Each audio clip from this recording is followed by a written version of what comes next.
Apakah Putin akan membawa Rusia menjadi Soviet baru dengan mengambil seluruh negara pecahan Soviet? Sebelum melanjutkan jawaban tersebut, sangat disarankan sahabat mensubscribe channel Bosman Official satu lagi untuk memahami sejarah Soviet berdiri dan bubarnya Soviet karena akan dijelaskan detail di sana. Baik, kita kembali ke akar pertanyaan. Apakah Putin akan membawa Rusia menjadi Soviet baru? Jawabannya, kita ilustrasikan pemahaman apa isi kepala Putin terlebih dahulu dari jalan sejarah selama 22 tahun dia memimpin Rusia, juga menjelaskan perjalanan karirnya sebelum menjadi orang nomor satu di Rusia. Kita awali dengan mundur sedikit sebelum terpilihnya Putin menjadi orang nomor satu di Rusia. Pada 26 Maret 1997, Presiden Boris Yeltsin melantik Putin menjadi Ketua Deputi Staf Presidensial, sebuah jabatan yang ia pegang sampai Mei 1998, dan Kepala Direktorat Kendali Utama Departemen Manajemen Properti Presidensial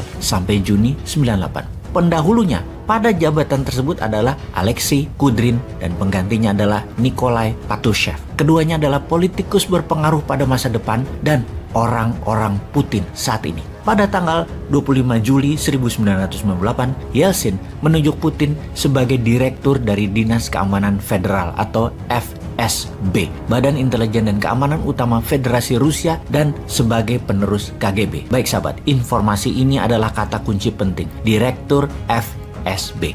Pada 9 Agustus 1999, Vladimir Putin dilantik menjadi salah satu dari 3 deputi Perdana Menteri dan menjadi pelaksana jabatan Perdana Menteri Pemerintah Federasi Rusia oleh Presiden Yeltsin. Kita berhenti sebentar di sini karena ada yang janggal. Presiden Boris Yeltsin melantik Putin sebagai pelaksana jabatan Perdana Menteri. Ada apa dengan Yeltsin ini? Ada peristiwa apa sesungguhnya? Pada tanggal 4 September 1999, sebuah bom meledak di kota Buinas. Kemudian pada 9 September, bom meledak lagi di Moskow. Putin langsung menangani peristiwa serial pemboman tersebut yang dituduhkan ke kelompok pemberontakan Chechnya. Jadi ada 2 cerita di sini kemudian.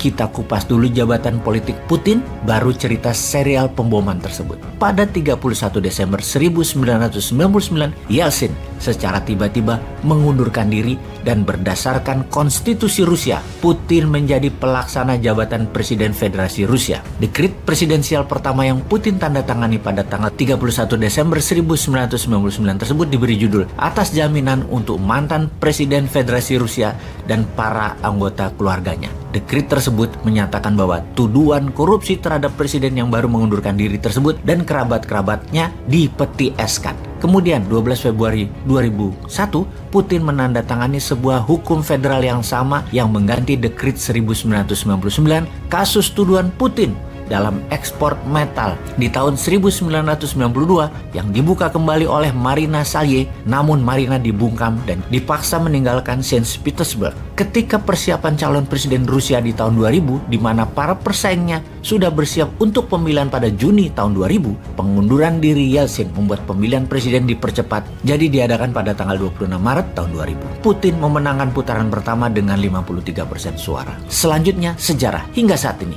Telah 22 tahun Putin berkuasa dan dia merancang terus sampai tahun 2036. Sekarang kita menjelaskan tentang pemboman apartemen dan serial bom dari tanggal 4 sampai 16 September 1999. Tertuduhlah Ibnu Al-Khattab dan Abu Omar Al-Saif, pemimpin pemberontakan militan Chechnya yang sudah dieksekusi mati di tempat penyergapan yang dipimpin Putin. Yang menarik adalah banyak temuan bahwa alat-alat yang dipakai untuk ngebom semua barang-barang organik tentara Rusia, sehingga arah dugaan terbesar adalah yang meletakkan Dinas Keamanan FSB. Bahkan keganjilannya berikutnya adalah pejabat DPR Rusia, Duma, menyatakan akan ada bom di kota Volgodon yang ternyata beberapa hari kemudian kejadian beneran. Terlalu tepat informasinya yang dilakukan oleh orang nomor 1 Duma yang merupakan kamrat sobatnya Putin tersebut. 3 hari kemudian keluar pengumuman resmi pemerintah Rusia yang dituduhkannya militan Chechnya, pemboman tersebut, namun dibantah oleh Presiden Cechnya kala itu,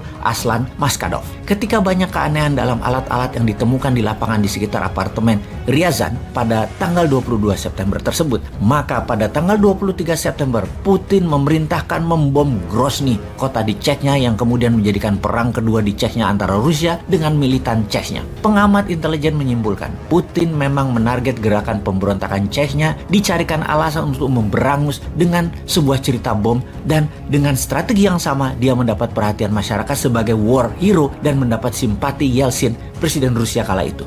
Ketika pengalihan isu bukti lapangan di apartemen Ryazan dengan serangan ke Grozny, 3 agen FSB yang benar meletakkan bom ditangkap polisi. Kemudian tokoh yang melakukan penyidikan yang mencurigai bahwa FSB lah yang melakukan orkestra bom ini yang menjadikan Putin ketampuk kekuasaan, yaitu 2 pejabat penyidik, Yushchenko dan Yuri Sekoshikin, terbunuh. Kemudian agen FSB yang membuka rahasia ini, Alexander Litvinenko, meninggal diracun di London. Singkat cerita, peristiwa pemboman berseri ini menimbulkan ketakutan di Rusia, tertuduh secara resmi oleh pemerintah Rusia adalah pemberontak Chechnya. Bagi beberapa sejarawan, yang mengatur sebenarnya adalah FSB yang membawa Putin menjadi presiden. Beberapa pengamat tidak setuju dengan informasi dan teori ini, masih melakukan penyelidikan hingga saat ini mereka itu semua. Apapun itu sahabat, Putin adalah manusia yang pandai mengambil momentum, sangat pintar, terprogram, seorang patriotis nasionalis yang saat ini